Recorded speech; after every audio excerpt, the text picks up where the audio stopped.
Quero fazer minha autodescrição, né? Sou uma mulher de pele e cabelo claros, estou usando óculos, uma roupa preta, e aqui do meu lado estão dois queridos companheiros, né? E à minha frente, um belíssimo auditório aí, né? Nesse primeiro momento eu queria agradecer, né, a oportunidade, né, representando também um pouco do acúmulo que a entidade, né, principalmente através aí do papel, né, desempenhado pelo querido Wagner Amaral nesse debate do serviço social da educação, no que diz respeito à luta, né, das entidades para incluir esse processo e garantir, né, do ponto de vista prático, a nossa presença aí nas escolas. Estou vendo aqui também a querida Juliana Merlin, também que é parte, né, da nossa entidade, as nossas queridas que estão aqui também apresentando a nossa ABEPS também. Queria registrar a importância, né, do Ney Teixeira, né, Liana e Adriana e Carlos Felipe, né, todo o grupo se tornaram referência nesse debate. Então, a gente está aqui, na verdade, né, referendando um processo que é muito importante desde o governo passado, né, o ataque da extrema-direita, que é a gente compreender como é que se faz ciência, né, isso que o GPS faz, que certamente está sendo revelado, né, publicado, que está sendo garantido do ponto de vista do debate público e presencial, é resultado do acúmulo da luta do serviço social e da psicologia, mas é resultado também do papel histórico que a universidade pública desempenha ao pensar, né, os fenômenos sociais a partir da perspectiva de uma leitura fundamentada, crítica, e é isso que a gente também vem afirmando, né? E a referência aqui ao Paulo Freire é, com certeza, um elemento central nessa luta contra a perspectiva, né, da extrema-direita, a perspectiva de negacionismo, e é um processo extremamente rico. E no serviço social, a gente está acumulando também algo muito importante, que é o debate público, presencial, né? Esse retorno ele é fundamental. A gente acabou de passar pela oficina nacional, né? E essa oficina trouxe uma particularidade, uma ênfase no debate da formação antirracista, e foi riquíssimo. Quem puder assistir, né, a gente conseguiu, alguns momentos, né, fazer a gravação, e está no YouTube da TV ABEPS. Quero também registrar a importância, né, da gente ter, nessa noite, certamente teve outros momentos, a referência da cultura, né, principalmente para a juventude, aí no Projeto Guri, a gente teve essa belíssima aí apresentação. Então, acho que a gente chega, né, provavelmente quem estava desde o primeiro momento, né, nesse belíssimo seminário, com conteúdos para levar para as nossas universidades, para os nossos espaços socioocupacionais, e principalmente retomar, né, esse debate público também nas universidades públicas e privadas, né, capilarizando o que vocês vêm acumulando aqui em outras universidades. A Bahia também é referência desse debate, principalmente aí através da Adriana.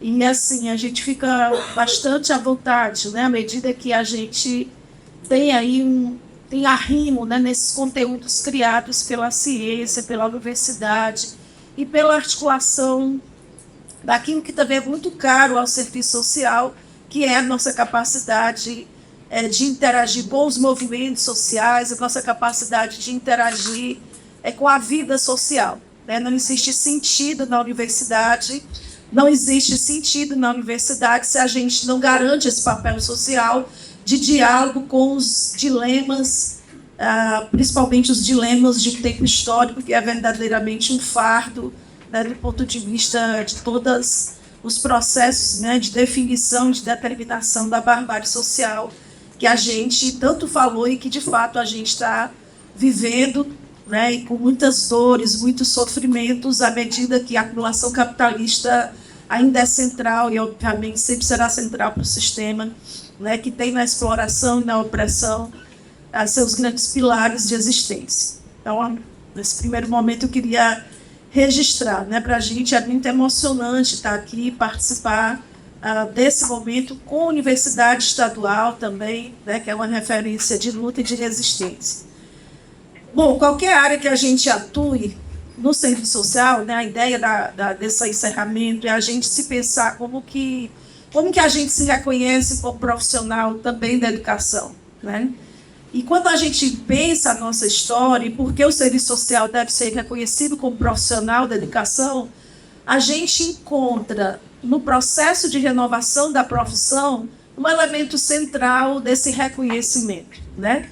É o reconhecimento de que a gente, para além de um projeto profissional, a gente também é aliado de um projeto societário que tem como horizonte a emancipação política, social e humana. Portanto, qualquer debate que a gente pense, qualquer discussão, qualquer aprofundamento que a gente trabalhe na perspectiva de se reconhecer como parte da classe trabalhadora, tem como referência também, principalmente, né, quer dizer, não é uma discussão aleatória, que não tenha um horizonte, não tem uma linha aí de fundamento histórico, que é a nossa perspectiva de se reconhecer como parte da classe trabalhadora.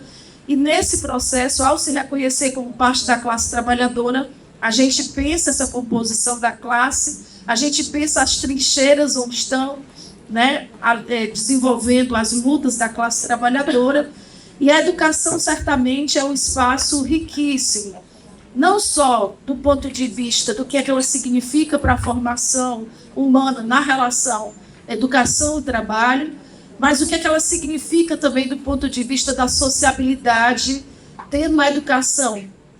Dois elementos fundamentais para o capital, né?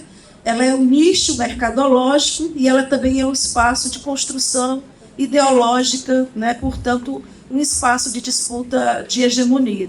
Então, quando a gente pensa a educação, tem, né, e quer se reconhecer e vai debater como é que a gente se reconhece como parte desse processo, a gente tem que partir desse elemento.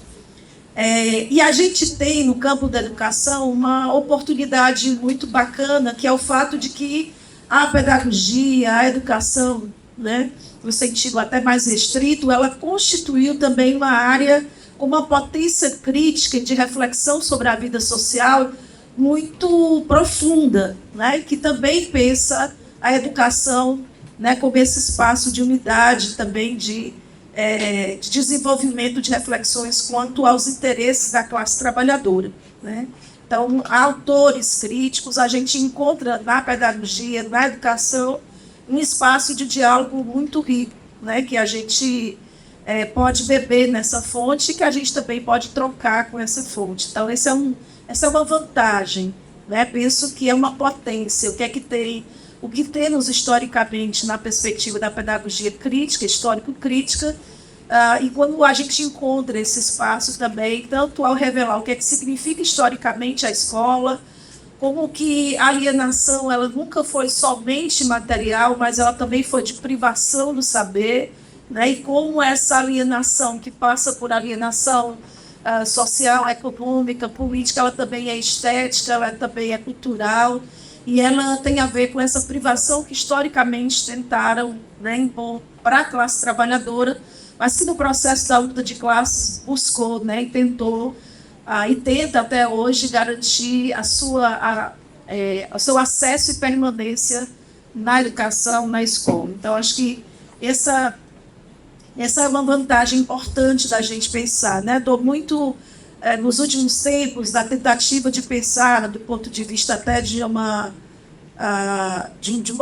reconhecer as contradições, né? A gente está num mundo difícil, complexo, mas a gente está num mundo também com potências, né? Com gente que se preocupa em discutir, em aprofundar, em não ser superficial, e a gente encontra na educação um espaço rico, né? de aprofundamento. Então, se reconhecer passa também em ter e compreender a educação, a pedagogia também como um campo, como uma área, como um espaço ocupacional também de potência de muitos aliados, né, e que a gente, através da mediação e do conjunto de mediações políticas, pode desenvolver, né? Não no sentido idealista, mas no sentido das condições materiais concretas. Então, toda a luta que o serviço social tem envidado, né, no sentido de atuar, de se inserir, é o reconhecimento do espaço escolar também a partir da referência do que a gente chama de projeto ético-político, que vai além do normativo ou de um projeto profissional,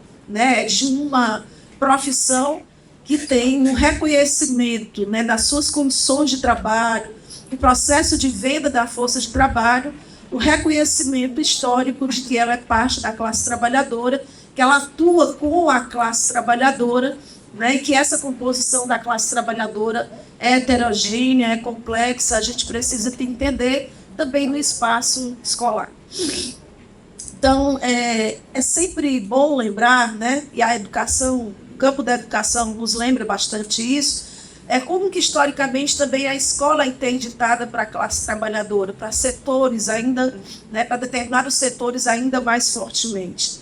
Se ela foi considerada, né, a perspectiva da elite, lugar do ócio, a apartação completa entre educação e trabalho, ela é reconhecida pelo serviço social numa outra perspectiva. Ela é uma potência, ela é um espaço socioocupacional, né, que a gente, inclusive, quer materializar, mas ela é também, como todas, né, as instituições sociais, um campo de reprodução da luta de classes, da disputa de hegemonia. Então, a gente não tem dúvida de que todo o nosso acúmulo crítico parte também desses pressupostos. E a gente tem várias produções na área da educação, né, que mostram como, do ponto de vista, né, do desenvolvimento das interdições à classe trabalhadora, do acesso à escola, como é que isso foi dado, né? Às vezes de forma muito óbvia, mas às vezes também com uma certa ideia de que está garantido o acesso, né? E aí tem vários livros que provam, né, através de pesquisa, através da universidade, que mostram como esses processos internos e o que a política educacional aposta vem desenvolvendo formas de interdição, de um acesso pleno, né, à formação humana e o acúmulo histórico do conhecimento pela classe trabalhadora. Um dos exemplos que eu vou citar aqui é o direito à educação e progressão continuada, né? Tem um livro do professor José Emes Baima que analisa essa questão das aprovações automáticas e suas consequências perversas, né? Como é necessário encarar a educação como campo social de disputa e como esse processo de aprovação quase que automática, muitas vezes, né, com essa névoa de uma aprovação que vai dar maior acesso, maior potência da educação, muitas vezes é a interdição do acesso ao conhecimento. Esse é um dos exemplos, né? Do ponto de vista também de autores como Frigoto, né, que já trabalharam bastante a educação como prática social, humana, histórica, e os caminhos escolhidos conscientemente pela burguesia, no sentido de segmentar e fragmentar como estratégia, né, de trabalho, como estratégia dominante, né, para retirar também o direito a uma visão de totalidade da vida social. As disciplinas fragmentadas, né, como projetos que tenham uma intencionalidade do ponto de vista da redução de conteúdos. Então, quando a gente adentra como assistente social na potência, né, desse espaço institucionalizado, historicamente interditado à classe trabalhadora, principalmente à população negra, a gente precisa explicar, tentar entender como é que ela se processou do ponto de vista dos interesses, das segmentações, das divisões, né, das disciplinas e de uma coisa muito característica da escola burguesa, que é a apartação dos dilemas históricos do tempo histórico, né, de que vive a sociedade, né, e as preocupações que, por exemplo, Paulo Freire tinha dessa separação e apartação do contexto social, né? E a gente encontra nele e em outros autores essa potência também para problematizar essa questão, né? A gente é certamente um dos profissionais, se não o profissional, não exclusivo, mas é um profissional de grande referência no contexto social. Então, quando a gente pensa a escola, a gente pensa território, a gente pensa condições sociais do trabalhador docente, a gente pensa condições sociohistóricas desse estudante, a gente pensa em violação de direitos, a gente pensa em todo o contexto social para esse aluno chegar, estudar, permanecer, acessar a escola. Então, é importantíssimo a gente também se reconhecer do ponto de vista de um profissional que tem essa potência muito grande de levar para a escola uma consciência, ou construir junto com a escola outros profissionais, outros trabalhadores, a consciência do contexto social, econômico e político imediato e histórico. Então, como a gente está sentado em cima do formigueiro, né, do ponto de vista da questão social, não tem como a gente se apartar, né, das determinações sociohistóricas. A gente até faz, porque a política pública muitas vezes vem fragmentada e nem sempre a gente é aquele profissional com tanta, né, afinco no que diz respeito ao projeto ético-político. Mas, do ponto de vista desse projeto, a gente deve ser esse profissional que tem esse reconhecimento da contextualidade da história.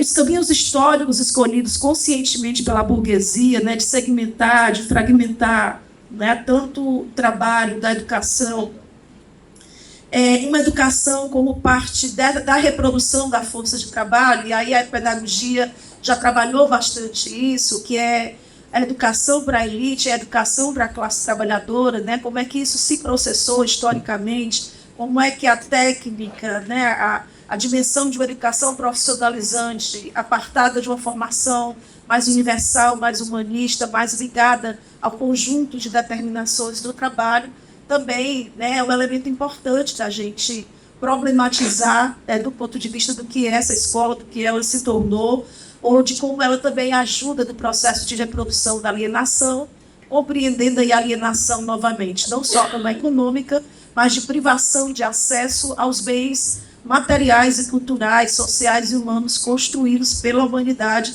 especialmente pela classe trabalhadora, que garante, né, nas suas diferentes nuances, nos diferentes modos de produção da história, de reprodução da história, como ela garante a riqueza e a produção da vida social, a nossa existência. Então, é sempre importante lembrar como esses processos foram interditados. No século XIX e XX, a gente já tem ali uma relativa massificação da educação, mas aí fomentando, né, desenvolvendo uma educação ainda muito fundamentada nesse dualismo, obviamente permeado, né, e namorado aí, determinado socialmente pela luta de classes. E no caso do Brasil, né, como um país dependente economicamente, sempre foi uma educação organizada pelo colonizador, né, que constitui uma matriz cultural que vai apagando ou renegando as raízes, a cultura, buscou esconder conflitos, resistência, todo um sistema colonial de educação que se constitui processos de desenraizamento e não reconhecimento, né, da composição histórica heterogênea dos povos originários também, né? Isso parece talvez distante ou que pertence à educação passada, né, Wagner, mas infelizmente não é. Meu filho mais velho é professor de geografia e ele tem tido, né, feito um esforço, né, nos seus processos de ensinar, de desenvolver outra perspectiva, né, mas há dificuldades ainda com material didático, há ainda representações muito caricatas, inclusive pelos estudantes, né, que ainda associam indígena à preguiça, né, então tem toda uma... não associa, não reconhece ou não tem acesso ao debate, né, dos processos de resistência da população negra, né, nos processos de escravização. Então, muita coisa ainda avançada do ponto de vista do debate do material didático, né? Então, isso não é distante, isso não é coisa só do passado. A gente ainda não absorveu uma perspectiva crítica de leitura da própria história do Brasil, da história, da geografia, né, de como isso se processou na história, de como esse país foi dividido, colonizado, né, e catequizado, né, com um apoio aí, obviamente, dos poderes, inclusive religiosos, né, do ponto de vista dos interesses da população capitalista. Então, a gente é preciso dar visibilidade. Isso quer dizer que o assistente social vai interferir nesses conteúdos? Não, mas a gente pode ser um sujeito também, né, de diálogo, de reflexão, né, de construção também a partir desse diálogo com docentes, com professores, com funcionários da escola, pensando a nossa intervenção. E uma coisa interessante, quando a gente pensa a gente se reconhecer, é que o serviço social ele acumulou determinadas reflexões que a gente pode dizer sim, que do ponto de vista da instrumentalidade mediada, ela serve para várias áreas. Então, qualquer área que a gente vai, a gente já tem relativo acúmulo de reconhecer o sistema, de reconhecer os poderes institucionais, de analisar a instituição, de analisar as condições socioeconômicas, e isso não é pouca coisa, né? Eu digo sempre para as minhas alunas e alunos que a gente tem um instrumento fundamental, que é a nossa capacidade crítica e o reconhecimento, por mais que a pós-modernidade busque negar, dos elementos que fundamentam a história, a própria ideia, né, de história, a busca de buscar a história, né? Ainda a gente ainda mantém, ainda é hegemônico no serviço social, a despeito de outras referências, a gente manteve a perspectiva de pensar os fundamentos da história. Então, a gente vai para essa área, a gente está tentando, né, essa área, compreendendo que a gente tem marcou, tanto do ponto de vista específico, né, das contribuições do MEI, do GPS, né, do Cefes, das nossas entidades, da ABEPS, da ENESO, mas a gente também tem um acúmulo teórico do ponto de vista pós-conceituação, né, que serve muito para a gente dar o horizonte na área que a gente for, né, porque há uma referência ético-política, mas há também uma construção do ponto de vista, inclusive, da instrumentalidade, né? A gente associa muito a instrumentalidade ao chamado serviço social tradicional. Mas quando você lê Marilda, outros autores, né, o próprio Zé Paulo Neto, a Yolanda, Rosa Predes e tantos outros, a gente sabe que o campo crítico também acumulou do ponto de vista de arrimo numa instrumentalidade crítica, né? Então, a gente não vai para essa área, ou já está nessa área de qualquer forma, ou sem nenhum horizonte, ou sem nenhuma referência. Acho que é importante também. Ao IEC não é o profissional que vai vazio, pelo contrário, né? A gente vai com muito conteúdo e com perspectiva de uma instrumentalidade que pense em linguagem, que tem cuidado na análise institucional, que tem fundamento na história, que pensa a sua atuação como alguém que está vendendo sua força de trabalho e que precisa buscar aliados, alguém que faz tensionamentos institucionais, alguém que dialoga com a política social pública de forma crítica, alguém que pensa e reflete o que é a linguagem, né, o que é o conteúdo, qual é o sentido, inclusive moral, né, do que está posto ali nas políticas públicas. Então, a gente vai para uma área, penso que preparada do ponto de vista de uma profissão que tem a como história. Vocês estão conseguindo me ouvir aí? Tá, dando um pouco de pane aqui, né? Então, essa educação baseada, né, no princípio colonizador, obviamente que não está só na escola, né? Mas a escola é um lugar onde a gente aprende as coisas, né? Onde a gente busca, onde a gente tem acesso.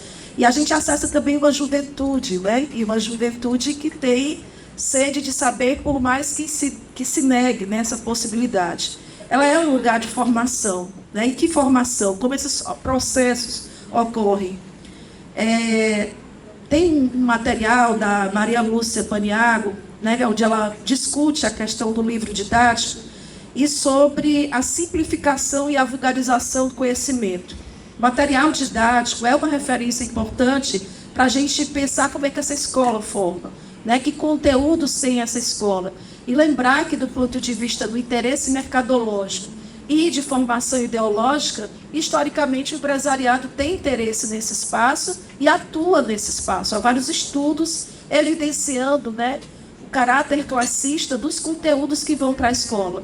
O que é a denúncia hoje do novo ensino médio, né, pelas nossas entidades? É a denúncia de conteúdos fragmentados, de conteúdos interesseiros do ponto de vista mercadológico e de reprodução e interdição de um saber mais aprofundado, né? Então, a gente tem que pensar também, contribuir, pode contribuir na reflexão da forma de produção e de acesso, né? E de como isso se reproduz na escola. A Paniagua, ela chama a atenção principalmente de sistemas apostilados, né? O uso das apostilas, os manuais, o que é que eles significam do não aprofundamento.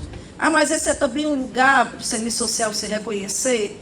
Toda vida que a gente pensou a instituição, né, em diferentes lugares, a gente pensa em adentrar profundamente as instituições, né? Isso não é o lugar que a gente vai ocupar do ponto de vista desses conteúdos, mas a gente pode levar reflexões, né, de aprofundamento da necessidade de que jovem, que juventude a gente está formando.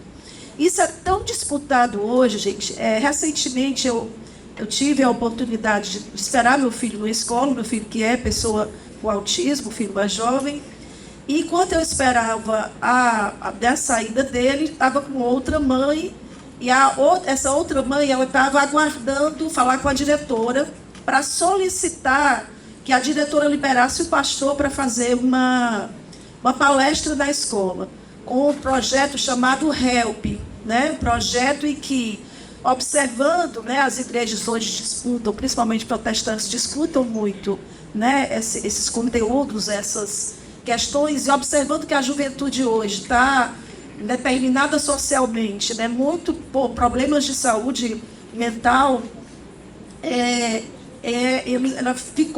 ficaram atentos e criaram esse projeto chamado HELP. Esse projeto tinha ajudado a filha dela e ela estava lá na escola solicitando que a diretora liberasse, né, a igreja para estar presente ali e fizesse uma palestra. No mesmo dia que o cara ia fazer uma palestra, tinha um ônibus esperando depois para levar para algum lugar, ou seja, né, futuras novas ovelhas ali para aquela igreja. Então, é um processo extremamente disputado, né?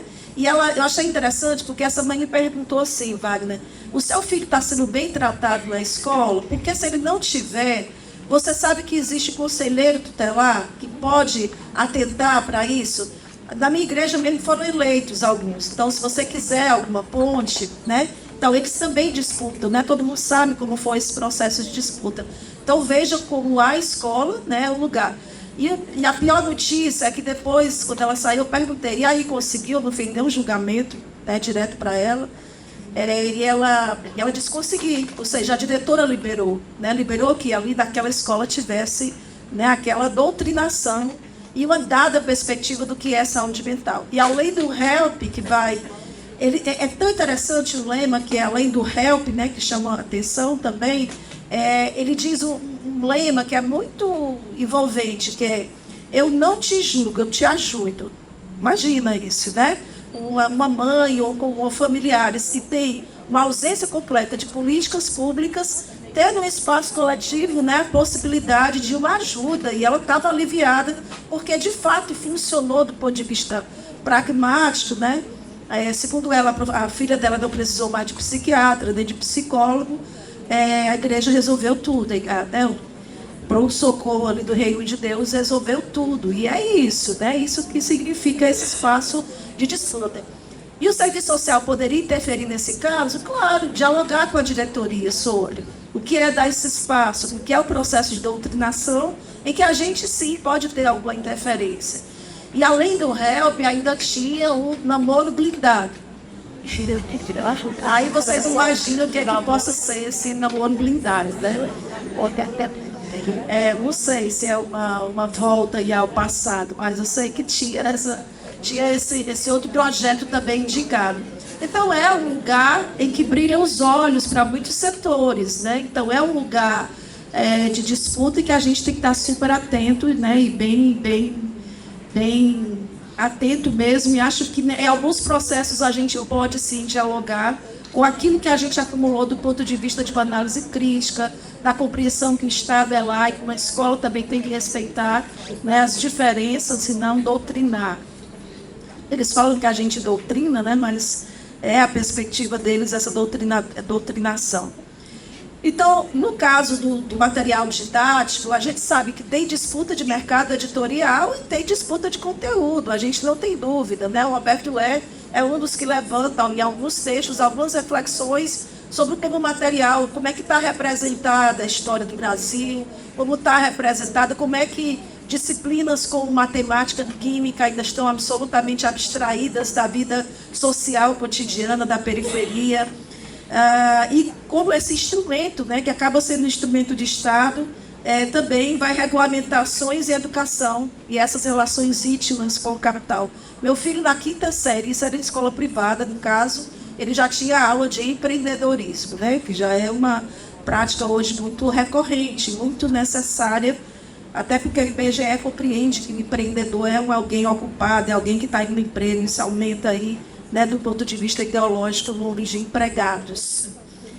Enfim, tem toda uma conformação ideológica que acho que a gente pode atentar. Há uma interferência, né, desse empresariado nas políticas para a educação do trabalhador. E não só porque o Banco Mundial pensa algumas diretrizes, mas porque, do ponto de vista mercadológico, isso é interessável, né, e bastante trabalhado nisso.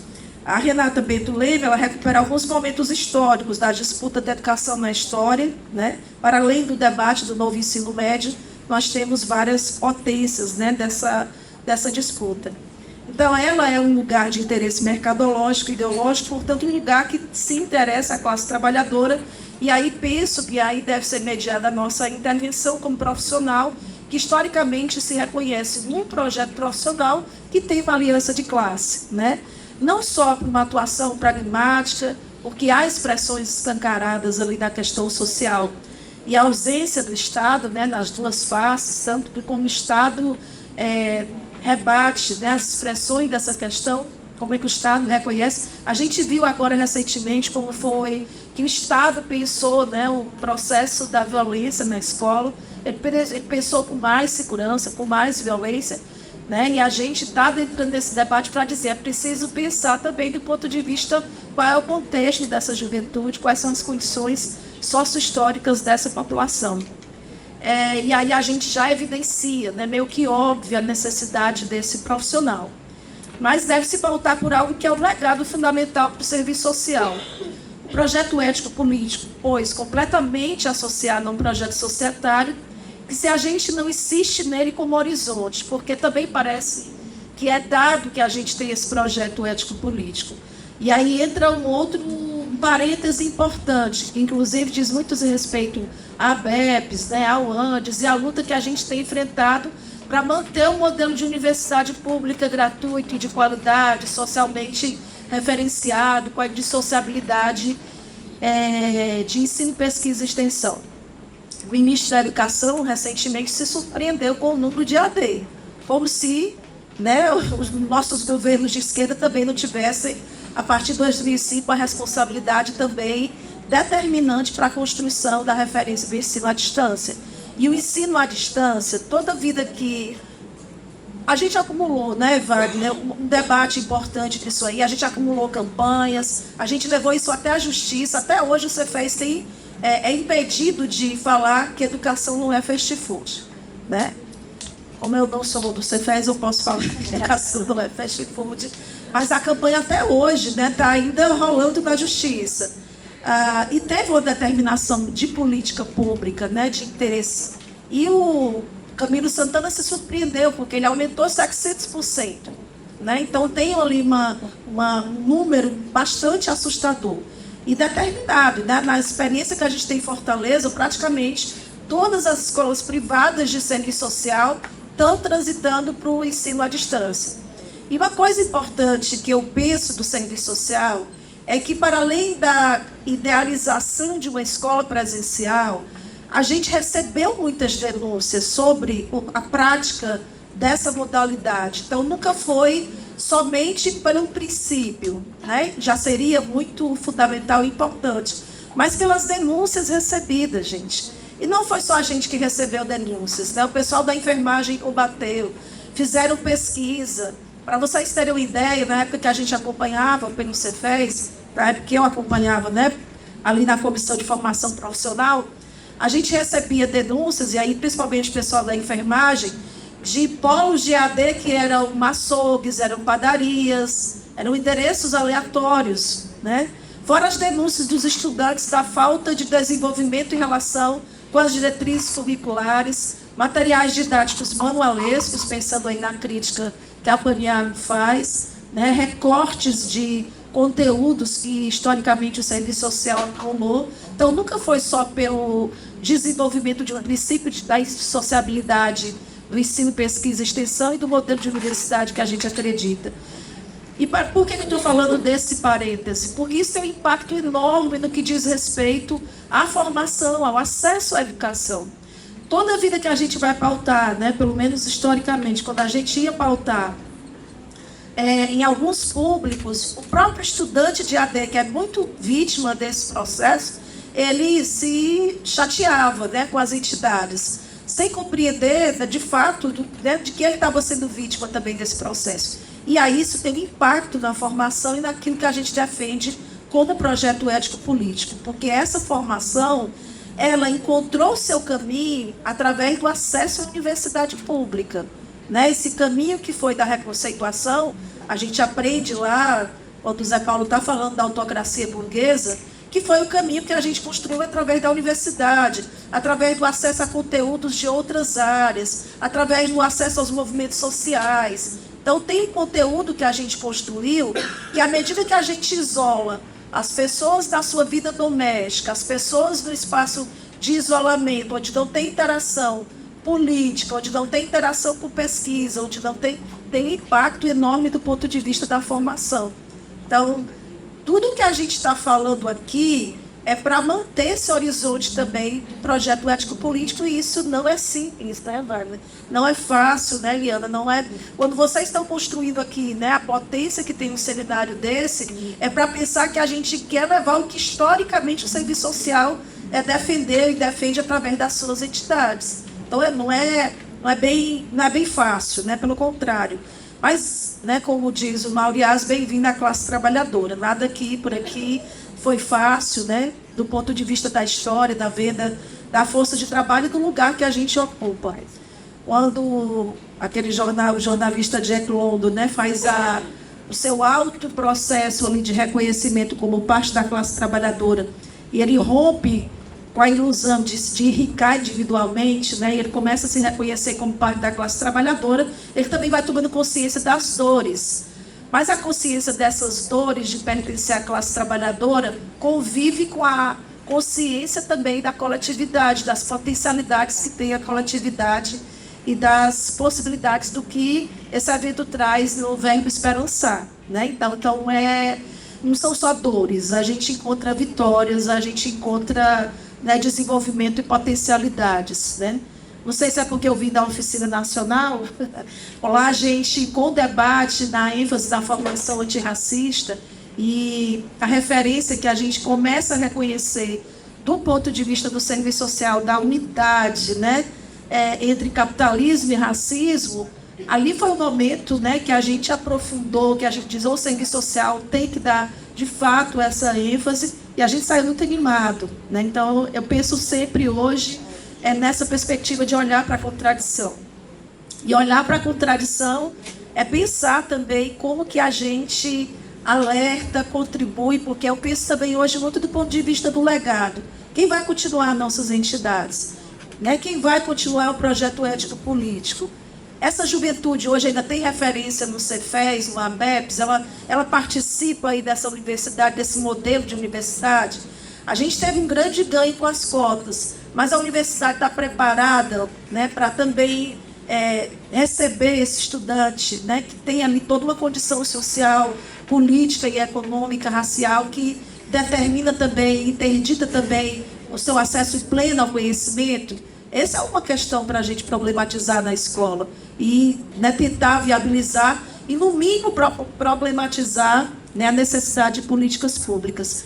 Eu digo que todo dia a gente, né, como diz a Marilda, tem um banho de realidade brasileira. O que a gente está fazendo com esse banho? Né? O que esses dados significam? Eles estão sendo evidenciados? Eles estão sendo publicizados? Eles estão sendo transformados em projetos? Eles têm aliança com os movimentos, com o conjunto de movimentos sociais? Uma das coisas que a gente aprendeu no projeto ético-político é que a relação com os movimentos sociais é fundamental.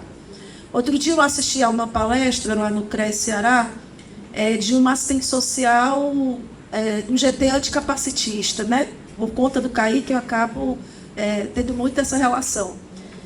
E, gente, foi impressionante a capacidade dela de entender o contexto, né, dela. Mas por quê? Porque ela tem uma relação direta ali com o movimento social da pessoa com deficiência. É determinante para a gente aprender a linguagem, é determinante para a gente ler o que é que esse movimento acumulou e que a gente precisa aprender. Então, essa relação ninguém está aprendendo agora. A gente não vai para a escola ingênuo sem saber que a gente não tem que se relacionar com os movimentos sociais. A gente já tem isso, a nossa instrumentalidade imediata. O que é que isso significa? Como é que isso tem sido realizado nos CRAS, nas várias instituições que a gente atua? Né? Como é que tem sido essa relação? Então, a gente também não vai vazio, como a gente vai insistindo em dizer, né? Porque senão vai parecer que a gente tem que construir todo o instrumental. Toda vida que a gente tem acumulado lá na UES, o debate da instrumentalidade. Toda vida, se você quer fazer um seminário que tenha muita gente, bote essa palavra, instrumentalidade. Gente, chove de gente. Mas qual é a ansiedade da maioria? É os instrumentos e técnicas, né? E aí a primeira decepção é a gente explicar, olha, para entender, e eu tenho a disciplina lá de oficina, estou nela, e os alunos começam lá dizendo assim, professora, aqui a gente já tem teoria demais, ainda bem que chegou essa disciplina. É nesse nível, né? Assim, é um imediatismo, é um pragmatismo, aí a gente tem que explicar. Olha, instrumentalidade estava lá na filosofia, onde tu estava aprendendo a ler o mundo, a fazer a leitura da realidade em diferentes perspectivas. Então, calma, muita calma nessa hora, né? A gente está construindo junto essa potência. Mas imagina, um aluno vindo, né, do contexto pandêmico, do contexto do novo ensino médio, que ainda vai, né, chegando, de um esvaziamento da necessidade de leitura, né, que é uma coisa básica para a gente acessar conhecimento, com muito impacto, inclusive neurológico, que a ciência ainda está estudando, do que significa a gente estar em tela direto, né, tem impacto provavelmente, né, significa alguma coisa. Significa que muitas vezes tem estudante que acha que leu 2 coisas, 3 textos, viu alguma coisa no Instagram e pode ter ali um conteúdo que ele já acha dominador daquele conteúdo, né? Então, não é um tempo histórico muito fácil para a gente, né, dialogar com algo que parece básico, mas que é importante resgatar. Segundo o Nicoleles, algumas escolas, né, em alguns países já estão tirando, né, aquilo da inteligência artificial, né, porque, segundo ele, nosso cérebro é plástico e tem impacto do ponto de vista, inclusive, da concentração. É uma senhora já de 52 anos, hoje tem dificuldade de leitura, gente, não vou mentir. E eu até tirei é uma vergonha dizer que eu tinha TikTok, a desculpa é Kaique, né? Mas eu tirei aqui, porque aquilo é infernal, você entra e você fica até o Natal, gente, porque é muito fácil, a gente ri de muita besteira, a gente abstrai o sofrimento da vida e aquilo me pegou. E a única forma que eu encontrei foi tirando, realmente, eu tive que tirar. Olha a falta de controle, né? Você poderia estar ali no teu celular, mas a falta de controle, sei lá o que é que significa. Porque isso é estudado também, né, gente? Tem dopamina, tem alguém dizer que eu estou linda ali, uma coisa que eu não vou encontrar ali no dia a dia presencial, vou encontrar ali no virtual. Como também posso encontrar o contrário, né? Porque também, às vezes, é um lugar de ambientação do ódio, né? Do ódio gratuito. Eu já fui vítima disso, sei como é. Mas é também um lugar onde você encontra essa dopamina, onde você encontra ali aquilo que não está no teu cotidiano, né? Que é um cotidiano muito de dureza. E o brasileiro tem essa coisa muito de rir das próprias, tudo cria meme, né? E a potência é muito grande ali, muito rápido, né? Provavelmente nós, professores, também viramos, né? Muitos memes. Só que a gente não acessa. Então, tem um caminho aí. Por que eu estou colocando tantos elementos, né? Talvez por conta dessa dificuldade hoje de concentração. Mas também porque é preciso a gente colocar o pé no chão, né? Sempre. A gente tem essa referência no serviço social de não trabalhar com contextos abstratos. E para dizer que a gente, ao defender o serviço social na educação, a gente sabe que não é um lugar, né, a gente já sabia que é um lugar disputado, que é um lugar hoje em que a referência dessa própria escola, ela foi mudando também do ponto de vista, né, do que é estudar, do que significa a leitura. A gente tem muita dificuldade hoje, inclusive, que o aluno esteja presente, né, em sala de aula. Ao mesmo tempo, há uma hipervalorização do presentismo, o contexto pós-moderno tem as suas vantagens, né? Eu custei a reconhecer isso, mas estou vivendo com o Kaique, eu sei que ele ter nascido num contexto pós-moderno foi importante para ele ter vida pública, como uma pessoa com autismo, né? Porque o contexto pós-moderno, de alguma forma, mesmo que liberal, reconhece a diferença como um elemento constitutivo da vida humana, da individualidade. Mas, ao mesmo tempo, ele traz um presentismo, um consumismo, um imediatismo que nos consome, né, e que favorece muito a neoliberalização da vida, não só do ponto de vista material, mas também cultural, né? E parece, não sei se vocês observam isso, que mesmo a gente apostando num projeto ético-político, a gente também tem muita dificuldade hoje de falar de transformação mais radical do mundo. Parece que a revolução social saindo do nosso horizonte. Parece que a vida a gente está tão premido, né, pelas violações de direitos básicas e, ao mesmo tempo, há uma fragmentação dos movimentos que a gente precisa problematizar, que também é muito... Parece que perde do horizonte, né? O princípio da totalidade, da transformação mais radical. Mas onde que está isso do ponto de vista do cotidiano, da transformação radical, né, da vida social? Porque se a gente tem um projeto ético-político, ele tem esse princípio também, né? Mesmo que alguns já tenham problematizado nessa questão do ético e do político. Obviamente, você vê meu tempo, né, Viana? Tá tranquilo, né? Obviamente, isso não significa não realizar mediações com a imediaticidade do tempo histórico, que é prende dores e sofrimentos humanos. A gente não vai esperar a revolução para enfrentar, né, as violações de direito, mas compreender que isso é parte da transformação.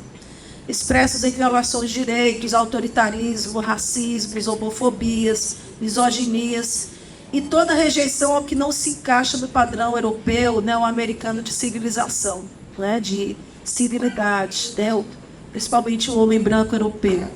Essa ruptura ela vai se constituindo pelos movimentos sociais, mas ela ainda tem ainda um processo de longa resistência e duração. O diálogo com o tempo histórico significa atentar para todos os seus desafios, incluindo a percepção dos impactos das novas tecnologias, né? O grupo da Yolanda Guerra tem trabalhado com isso, né? Na formação humana, educacional, na virtualização da vida, né? A gente hoje tem muita dificuldade, eu incluo nisso. Do ponto de vista dos dados, né, da educação, né, para trabalhar mais assim, os desafios que a gente tem aí, ao se reconhecer como um profissional potente aí da educação.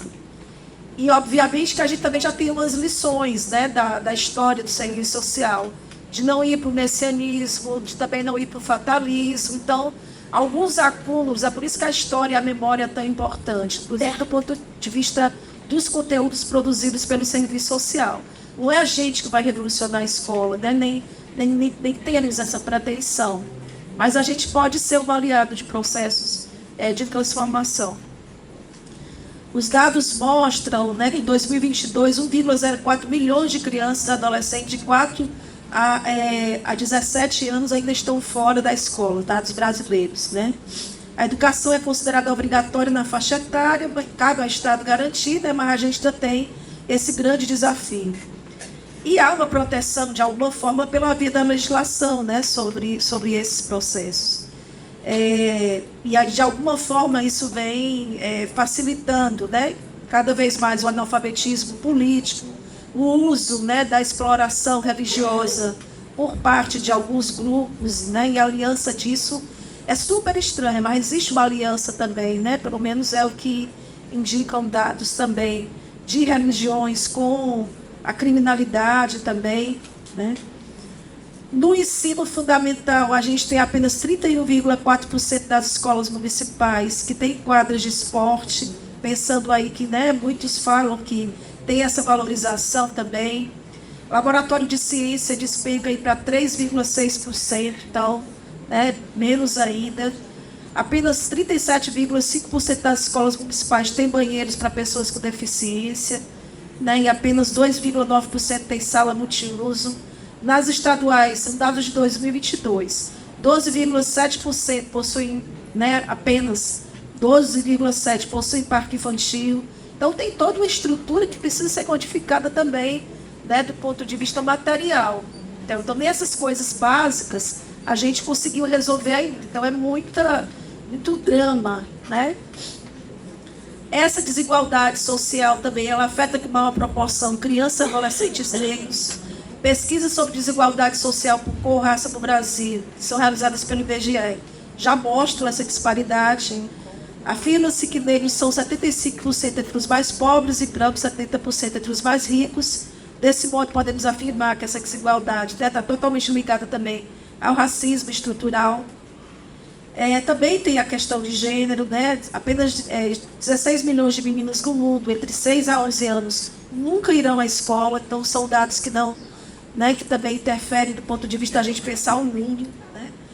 E mesmo havendo o aumento da equiparidade de meninos e meninas matriculados nas escolas brasileiras, as meninas e jovens mulheres enfrentam várias dificuldades para pôr em prática, né, o exercício da educação, do ponto de vista, inclusive, da empregabilidade. E ainda tem, né, o fato de que as meninas ainda sejam mais propensas aos cuidados domésticos, né? A redação do Enem problematizou aí, né, um elemento importante em comparação às atividades do mercado de trabalho. Tem a situação, né, impressionante da violência doméstica, do feminicídio, né, como um elemento que chama a atenção para a educação e da formação humana também. Né? E a forma como o amor foi constituído, né? O casamento monogâmico foi constituído como elemento determinante das relações baseadas também na propriedade privada, principalmente do corpo feminino. Né? É impressionante, se você for... Você não está nem procurando o assunto feminicídio, mas você vai encontrar em todos os dias das páginas de jornais. É aterrorizante. Os alunos aí da população rural, né, que aí é outra situação também, um contexto mais específico, também sofrem grande desigualdade de desempenho comparado aos alunos que vivem nas regiões urbanas. A taxa de analfabetismo ainda em conclusão do ensino médio também ainda é de 3 a cada 5 pessoas na região Nordeste, segundo o PNAD de 2019. Ou seja, mais da metade da população analfabeta do Brasil se encontra nas áreas rurais do Nordeste, pensando aí também, né, as relações entre as regiões. A distância de suas casas até os ambientes escolares é um problema, né, que também se mantém bastante, então tem falta de recursos também para levar essas crianças às escolas, né, os materiais de qualidade.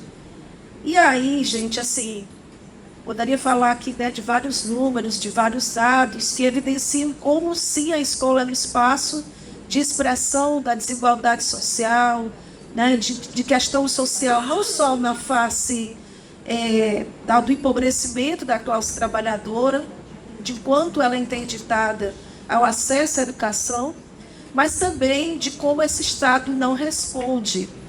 Todos os processos, inclusive de corrupção, né, que vem do Estado também, vocês sabem que grande parte dos recursos retirados também vem da saúde e da educação, né? São setores mais roubados, digamos assim. Né? E é um setor que brilha bastante os olhos do mercado o tempo inteiro, principalmente através de processos privatizantes das escolas, das universidades, através das terceirizações. Né? E os símbolos do que é grande educação, como às vezes tem no Ceará, muitas vezes são tentativas de maquiar dados. Eu tenho uma irmã na escola pública, né, do Ceará, que é ensino médio, ensino integral, e ela, que ela é da área de química, de laboratório, ela é praticamente, gente, obrigada a passar os alunos. E aí ela tem que criar vários complementos, vários trabalhos adicionais para que esse aluno passe. Veja, eu não estou fazendo uma apologia à meritocracia, né, a questão de que é preciso enfrentar como é que acessa o conhecimento, né, em que vale a pena, enfim. Mas eu estou problematizando que, em vez de pensar o contexto, as potencialidades que tem, né, uma juventude que está no seu melhor momento de aprendizado, em que a escola responde para maquiar os processos, porque, inclusive, a própria política pública ela vai premiar quem passar mais, né, isso é muito maquiado, né?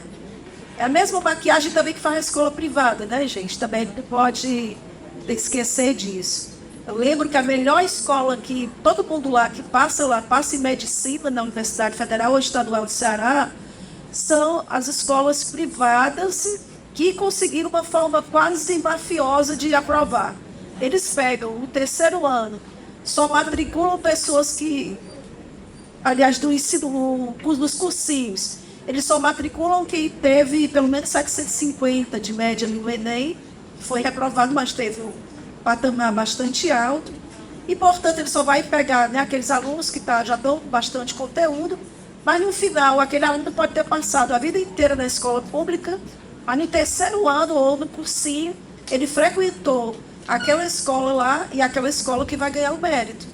E aí ela vai estar nos outdoors, porque é a que mais aprova as escolas. Tem vários mecanismos e meios de você maquiar e dizer que esse ensino privado também é maravilhoso. Então, são situações, pelo menos da realidade que a gente tem lá, que evidenciam como a escola é, sim, um lugar mercadológico e de interesse também ideológico, porque o tempo inteiro a gente está formando. E só para ir finalizando, né, acho que é importante também a gente dizer o contexto de que a gente não se livrou, do ponto de vista político, da extrema-direita. É preciso pensar que essa extrema-direita também está disputando o cotidiano, né? E o cotidiano é o que o Karel Kozak, eu sempre gosto de repetir isso, porque acho que é uma expressão belíssima, que é a noite da desatenção, né? É a noite que a gente vai deixando as coisas acontecerem, vai pragmatizando, né? Vai reproduzindo as coisas sem muito aprofundamento e sem muito pensar. A universidade, ela tem esse lugar de incomodar exatamente porque ela produz uma forma de conhecimento, de saber que exige uma coisa que não é muito interessante para o capital, que é o tempo de maturação das coisas, que é o tempo de, para eu dizer alguma coisa, eu tenho que estudar, eu tenho que fundamentar. Para o GPS chegar a esse seminário aqui, que já é o terceiro seminário, é todo o resultado, né? Com toda a produção, toda a investigação, toda a produção intelectual que eles têm feito. Né? Esse não é o lugar do tempo de giro do capital, que exige geralmente uma rotatividade cada vez maior da mercadoria, inclusive da mercadoria editorial. Né? E a ciência, a educação e a universidade, e a gente pensa que a escola também tem que ter esse perfil, ela tem que ir na contramão. Né? Com a presença hoje de pessoas com deficiência na escola, eles também vão encontrando maquiagens para realizar isso. Né? Ele integra esse aluno que é pessoa com deficiência, mas é de fato uma integração sem uma inclusão, que não é profunda. Eu vejo meu filho lá que, além de ser pessoa com autismo, tem deficiência intelectual, ele está lá, mas determinados conteúdos não são adaptados, as provas nem sempre são adaptadas, os professores não se sentem, de fato, não estão preparados. Mas isso quer dizer que eu devo esperar que a escola esteja preparada para a pessoa com deficiência? Não. Sabe por quê? Porque é essa presença pública que vai garantir a problematização também. E é essa presença pública que vai garantir uma fala que eu achei belíssima de um aluno, quando foi perguntado o que é que ele achava da presença do Kaique na sala lá dele. Ele disse, olha, aliás, a pergunta não foi essa, a professora era de filosofia, ela perguntou o que eles achavam disso, como é que eles poderiam ajudar. E ele disse, aliás, desculpa, como é que a presença dele ensinava também as pessoas que estavam lá. E aí ele disse, olha, eu agora comecei a entender, sabe, de uma aluna adolescente, né? Eu convivendo, a melhor forma é convivendo. Eu estou aprendendo, eu estou entendendo agora, entende? Então, a presença da diversidade. E meu filho tem a experiência nas duas escolas, da privada e da pública. Eu não tenho estudo sobre isso, mas assim, a experiência como mãe, né, que acompanha o meu filho, é que na escola pública ele sofreu muito preconceito. Porque essa população periférica, ela convive com a diversidade de forma mais real e concreta e cotidiana, né? E pode ser um dado apenas de uma mãe que está querendo fomentar ali o papel da escola pública, mas é de fato, é muito mais naturalizado. A convivência dele é muito mais tranquila, né? E olha que a outra escola privada tinha todo um processo, né, de tentativa de garantir isso, mas era meio artificial. Aqui tem uma certa naturalização. E aí é que está também a potência que tem a população. Eu tenho uma professora na UES que ela está muito na linha, né, interessante de pensar a positividade da vida, mas ela não é poliana, tá, gente? Mas ela disse o seguinte, uma coisa interessante. Você já olhou para esse usuário, o seu usuário, né, como futuro assistente social, estagiário, você já observou a potência de resistência que essa população tem? Já observou a potência humana de solidariedade que essa população tem? Já observou essa capacidade de resiliência? Se esses coaches né, que hoje está muito na moda os podcasts da vida, da internet, que eu também vejo a porcaria, né? Mas como esse povo fosse ouvir um dia na vida da população, gente, o quanto eles aprenderiam de resiliência, de capacidade de resistência. E é porque talvez essa população ainda não encontrou plenos valores, embora tenha, obviamente, experiências periféricas de resistências e muitas, só que elas são visíveis, né? Mas ela ainda não encontrou a potência total do ponto de vista da política, né? Da mediação e da potência política, né? Dos movimentos, ainda que eles existam, né? Mas, embora atualmente muito fragmentados. Mas imagina essa capacidade de resistência, e a Marida já falava isso, né? A questão social não é só empobrecimento, é a capacidade de resistência que a classe tem. E é essa capacidade de resistência que, na nossa avaliação, como projeto ético-político e como se reconhecendo de um profissional que está na escola, que ela precisa ser levada. Pode ter certeza que aí é a nossa grande potência. É a grande potência quando a gente esteve lá na oficina e a gente estava com o indígena na nossa mesa, né? É grande potência de levar outra história, é grande potência de estar com o movimento social ali do lado, se reconhecendo também como potencial troca, né, entre um profissional. Ah, professor, então a gente vai voltar lá para o início da reconceituação, onde a gente fazer mais militância do que propriamente a intervenção profissional? Não, né? Não é isso, a gente já superou, mas a gente sabe também que a gente não vive plenamente o projeto médico-político se não aliançar com o movimento social. E a educação, ela tem muitos campos. Lembra das ocupações? As ocupações, onde é que elas ocorreram? Nas escolas, né? Onde é que os movimentos que questionam, né, desde maio de 68, embora seja uma referência um pouco complexa, mas quem questiona o autoritarismo da sociedade? Quem questiona, né? É um lugar da educação, é um lugar. E aí a gente está vivendo hoje processos de pensar também a curricularização da extensão. Com todas as críticas que a gente sabe como esse processo está sendo feito, qual é a potência que tem trazer o debate dos movimentos sociais para a curricularização da extensão? Pensar a universidade aí ligada às escolas. Então, são ideias um pouco soltas, né? Mas que fazem a gente se reconhecer como profissional. Esse reconhecimento parte primeiro do reconhecimento de profissional, que é parte da classe trabalhadora.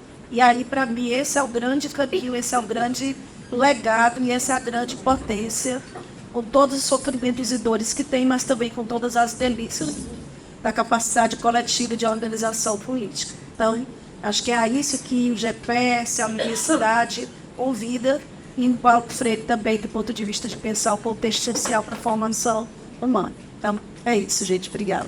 Tchau.